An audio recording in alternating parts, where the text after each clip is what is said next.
If I scrolled for 4+ hours a day, woke up late every day and couldn't focus on my work, this is exactly how I would start focusing for 12 hours a day without using any kind of stimulant. You see, almost 4 years ago, I'd scroll for hours every single day. I couldn't focus on my work, and that meant I really struggled to scale my business for years. But now I focus anywhere from 8 to 12 hours every single day consistently because I got down to the neuroscience and cut down all of the fluff. And I've been studying the neuroscience behind flow state, peak performance for the past 3 years, and I've worked with multiple 7-figure entrepreneurs over the past few months to help them reach these flow states for multiple hours every day. So today I'll break down exactly how to focus for 12 hours a day and the entire 4-layer focus build system, so you can basically just copy it and start focusing for at least 8 to 12 hours a day within the next few weeks. So the main belief I want to break inside your mind is that you can only focus for 4 hours a day. I know you've probably heard of that before, maybe you believe it, but this is wrong simply because there's people who are doing much more without taking weird stimulants you'd find in Bali or something, or some like really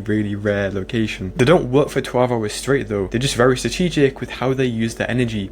When they do recovery, they know when energy is going to dip, they know when they need to sleep and when they need to wake up, and they treat sleep and recovery just like their deep work tasks. And so the main difference between someone who can only focus for 1 or 2 hours isn't genetics, isn't their brain type, it's simply the system they're using. And the system I'm about to share with you isn't just something I've just pulled out my bum and just given you. It's based on neuroscience. Everything here is based on neuroscience research that's been studied for decades. And so the first step in this system isn't really a practical step, and it's what would focusing for 12 hours a day do for you specifically? Would it allow you to scale your business faster? Would it allow you to make much more progress towards your goal? Would it allow you to get rid of that guilt feeling of not being productive? Because when you can tap into that desired part of yourself, that's when you actually develop the desire to actually improve your focus. Because if I just went into the system and said, do this, do this, do this, sure, that would help some people, but most people don't even have the desire to focus longer because it's painful, it requires more work. So just before I actually go into the 4 practical steps, I just want to say, if you are an entrepreneur right now, you're struggling to scale your business, maybe you're making 5-10k a month with your business, and you know if you can improve your focus and enter flow states, will you be able to scale faster? Click the first link in the description to my free community on School, where you get a free flow state course and a network of almost 600 other entrepreneurs who are also improving their focus. So the first step in the system is realizing that sleep is everything. Sleep is the oxygen, it's your life of focusing for long hours, of entering flow state for long hours. And the mistake I see so many entrepreneurs make is they try to improve their focus first before their sleep. But this is like decorating a house with no foundations. It's going to collapse on itself and you'll never be able to sustain those high focus hours. Because to focus you need energy, and you get energy through 2 main things, which is recovery and sleep. And if you really think about it, when we're focusing and entering flow state, we're using tons of neurochemicals like norepinephrine, dopamine, endorphins, and so we need as much of this as possible, but we also need to recover this throughout the entire day if you want to keep sustaining those high focus hours. If you notice that your focus is good in the morning and it drops in the afternoon and evening, it's simply because you're not recovering the neurochemicals and they're out of your system before noon. So to optimize your sleep, there's 4 main things I usually get all my clients to do. The first thing is stop eating your food 2 to 3 hours before bed. Now the longer you do this for, the better.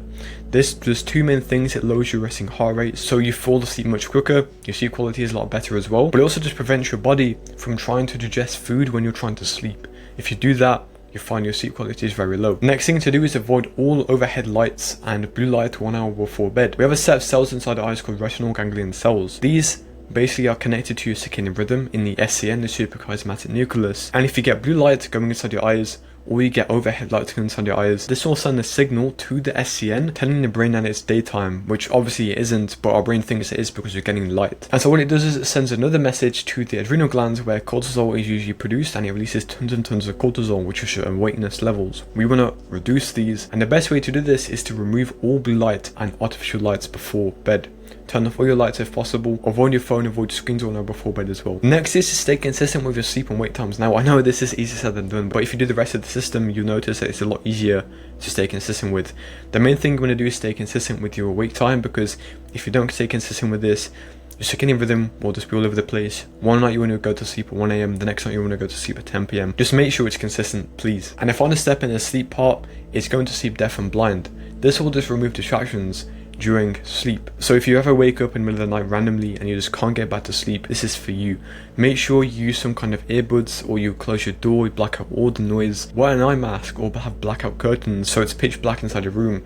This will lead to no distractions and allow you to have perfect sleep quality so you actually wake up on time. And then once you do those things, you can go into more advanced things like, for example, temperature inside your room, how comfortable you are during sleep, and also getting like a sunlight alarm as well. So that's the first step. Make sure you optimize your sleep before anything else if you want to be able to focus for 12 hours a day. Next step is to lower your dopamine baseline. Now, I know you've heard of the dopamine detoxes, I know you've heard of these weird habit trackers, and I know you've probably tried them and it didn't work for you, but still, lowering your dopamine baseline is the major step you want to do if you want to be able to learn to focus for long hours, because I guarantee right now, you're probably scrolling for hours, you're probably eating a bit of junk food, maybe you're not. You've got a lot of different dopamine sources inside your life, and this is the main reason you can't focus, because every single time you go on these dopamine sources, you're actively raising the bar for how much dopamine your brain needs to feel satisfied every day. And because your work baseline is all the way down here, you don't have enough dopamine inside the system, and so your brain immediately wants to go up here, where you start scrolling, you eat junk food, and you do all the other dopamine sources inside your life.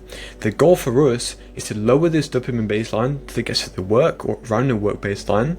So all we need to do to feel satisfied and stimulated is do the work. Because if you can do this, the work becomes easy, focusing becomes easy, and it actually becomes enjoyable. Now, the best way to do this is to first identify every single dopamine source inside your life. Is it scrolling through TikTok or Instagram Reels that your friends send you because you're part of a group chat? Whatever it is, just find the average amount you do it for. Now, I know this is a bit hard with certain things, because for example, you can't really just count how many donuts you eat every single day. But for example, with food, you can count the calories, you can count how many bits of junk food you actually eat. But with things like scrolling, it's a lot easier, because all you need to really do is count your screen time, how many hours you're scrolling for per day. Then once you find your baseline, for the first week, stay at this baseline, right? Do not go above this. And in the second week, slowly start to decrease it. Go from 4 hours of scrolling per day to 3 hours. And over time, keep decreasing it. And what this will do over time is it will lower your dopamine baseline. If you stay consistent with this, you'll notice work becomes a lot more enjoyable, okay? So that's the second step. The third step is to realize your day starts the night before. This is the most important lesson I don't really hear that many people talk about. Because let's say, for example, you had a boxing fight coming up, right? Imagine if your coach told you just to start training the morning of the actual fight. You're probably going to get your lights blown out. You're not going to be able to win that fight at all, right? You're going to want to start training at least 6 months or 8 months before the actual fight. And we need to do the exact same thing with our day. Obviously not 6 months before, but start planning our entire day the night before. Start prepping, right? We want to make sure we plan our entire day. We want to make sure we sleep on time. We want to make sure we avoid all stimulation sources, because we need to make sure we're saving as much energy as possible. Like I said before, the people that are focusing for long hours are simply just more strategic than you with their energy. And on a neuroscience level, when you start planning your day the night before, you're removing a lot of the cognitive load in the morning, so it's very low. Your dopamine is at baseline level, so it's very easy to start work. And for most people, entering flow state in the morning is the easiest time to enter it. So make sure you start planning your entire day the night before. Plan what tasks you're going to work on, when you're going to work on them, and how to complete them. This will give you the clarity that no one else has, and will give you the clarity to start focusing in the morning, which will give you the momentum to focus in the afternoon and evening as well. Now, the final step in the system is actual recovery breaks inside your routine. Now, like I said at the start of the video, if you want to be able to focus on hours, you need to simply just become more strategic with your energy and how you're using it. If you don't do any kind of recovery other than sleep, you'll notice your energy just goes down naturally, and it will just go down. There's nothing you can do about it. But if you do active recovery breaks, which is actions involving movement, so like exercise, cold exposure, nature walks, nature immersion, you're going to recover the neurochemicals for focus. You're going to recover a bit of your willpower. And so you keep that high level of focus for the entire day, so it doesn't just run out at 2 p.m. So what I recommend you do is I'm going to leave a link to a chronotype quiz below in the description. I want you to take that quiz. This will give you your perfect energy times when your energy dips as well, and that's when you want to do recovery sessions. My favorite one to do are exercise, cold exposure, and also nature walks, but you can also do things like breath work, saunas. But the main lesson I want to give you is if you want to be able to focus for long hours, you need to be more strategic with your energy and how you're using it. It's not an unlimited resource. It's something that drains very quickly if you do the wrong things, okay? So like I said in the video, if you are an entrepreneur and you're struggling to focus on your work, and you know if you could focus for long hours, you'll be able to scale past 5 or 10k a month online, click the first link in the description to join my free community on School, where you get a free Flow State course and a free coaching call with me, and also a network of almost 600 other entrepreneurs, all entering Flow State more, okay? Have an amazing day, man. Peace.